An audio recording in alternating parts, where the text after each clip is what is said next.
if you look at what happened in September and October of 2008, there were some extraordinary things done. The Federal Reserve poured $85 billion into AIG, and if they hadn't, our world would be very different.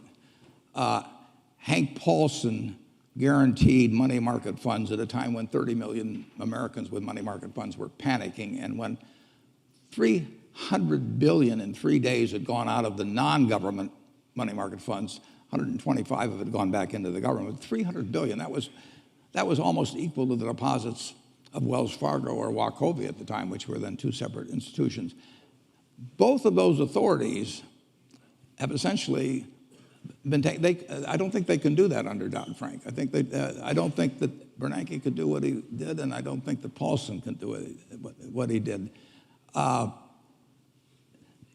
When there's a panic, the only thing that will stop it, basically, is when somebody who has the ability and the will says, I'm going to do whatever it takes. And basically, that's what Bernanke and Paulson, and finally, Congress in a kind of a reluctant way, but said to the American public, and you could believe it. If Bernanke said, I'm going to do whatever it takes, nobody knows what Section 13(3) of the Federal Reserve Act is, and it wasn't probably meant to do what he did with it, but he did it.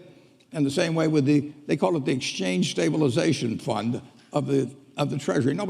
It was enacted back in 1934. Nobody dreamt it would be used to take care of money market funds. But you had these strong characters who had the ability to print money in the case of Bernanke, and they said, we're going to do whatever it takes, and the president was behind them.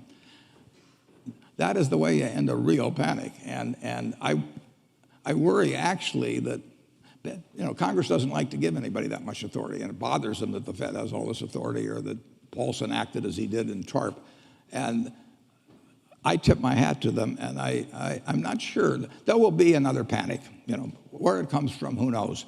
But when that time comes, the question will be, are the people who have panicked, who have frozen, who have caused the economic engine to stop, will they believe and come right back and be doing something? And I'm not sure whether what's been enacted is a plus or a minus in that regard.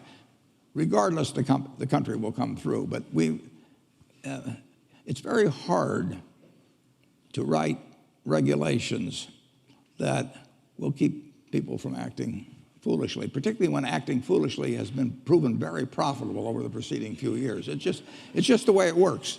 Humans, they all think they're Cinderella at the ball, and they think, as the night goes along, the music gets better and the drinks flow and everything, and they all think they're going to leave at 2 minutes to 12. And of course, there's no clocks on the wall, and they're still dancing. So it'll happen again. But buy when it happens.